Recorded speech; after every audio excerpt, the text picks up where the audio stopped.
Alright, so today's video we're going to extend the power cable. So this involves a little bit of soldering. If you're not familiar with soldering, there's a link in the description to a cable you can buy that should fit this machine. So yeah, I personally don't like buying stuff, spending extra money on stuff I already have around the house, so soldering is the way to go, and this was free because I already had all the materials in a soldering iron. On to the video.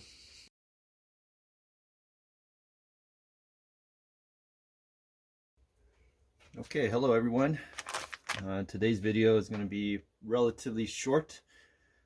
Just recently got a comment about not being able to place the air filter box. Obviously I don't have a setup because I don't use the air filter box. That air filter box that comes with the laser in another location because the power cord is too short.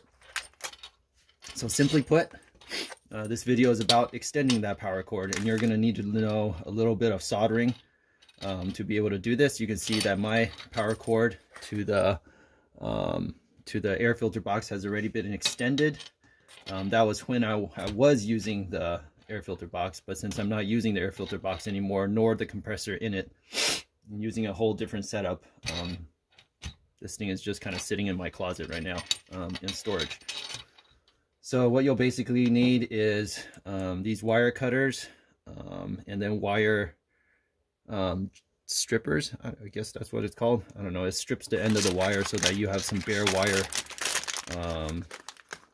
that's exposed. Yeah, you can look up soldering videos on YouTube.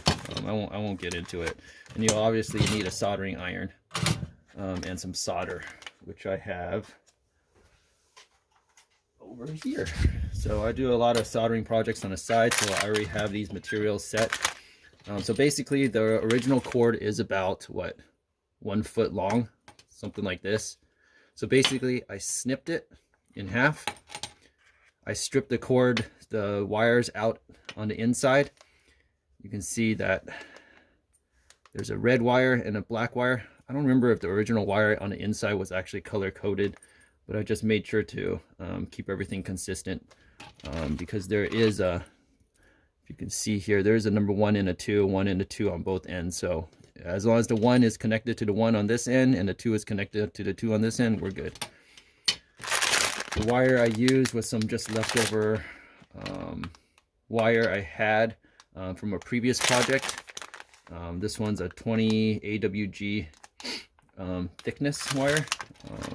I don't know what the nominal wire is. One here probably is a, I don't know, 16 maybe, or less. I'm not sure what it is. So basically I cut the original cord in half and then attached the red wire to the number 2, I guess, I don't know, and ran the number 2 wire to the number 2 on the other side, and then soldered them together. Well, first I put one of these sleeves on, these shrink wraps on. So I had to find a size that fit. So there you go, something like this that goes over the wire. You can actually see it right here. I have a red one and a black one. So I soldered, I slid this on first, then I soldered the wire together, then I did the same thing for the black side here, and then I heat shrinked those 2 wires together, and then I put another heat shrink on top of that to keep everything in place. Let me repeat that order again because I messed it up. So I put the black heat shrink over this wire first.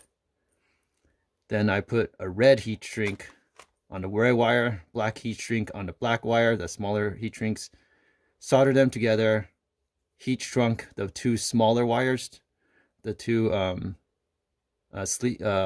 heat shrinks of the smaller wires together, and then pulled this larger heat shrink over the 2 smaller wires and heat shrunk that. And repeated it on this side too. This one's a little bit looser. Oh, look, I didn't heat shrink this yet. Oh, maybe I can pull this out. Oh, there you go. See, now you can see the wire where the wire was soldered together. Down here, I have a small heat shrink that's covering them, and I was supposed to go like this and then heat shrink that together, but I didn't. I guess I forgot. Oh well, whatever.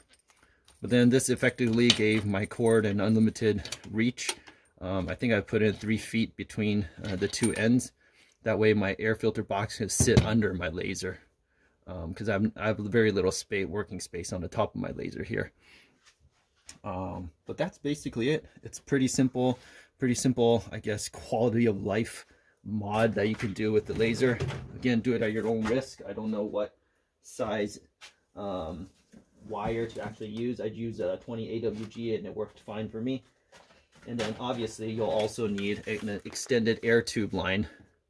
This one's actually trash because not all 6mm air tube lines are created equal. So I'm going to use my calipers here. Zero that. You'll see what I mean right now. This one is the one I got on eBay. Let's get it a little bit circle. You'll see that the 6mm air tube is marketed at 6mm, but it comes out to under 5mm. And this doesn't really fit properly.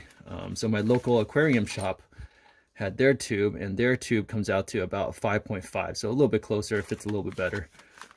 So you'll need a longer air tube, as long as your power cord is, if you're using the compressor within the air filter box itself. Again, for me, I have my own compressor on the side. The compressor, or the air pump, I shouldn't say compressor, the air pump I'm using is linked below in the recommended products that I've been using. So you can check that out. If that works for you, you'll need to get a special 3D printed adapter that I also offer too, that I designed to fit the 6mm air tube into that particular air pump, the Vivo Sun linear air pump.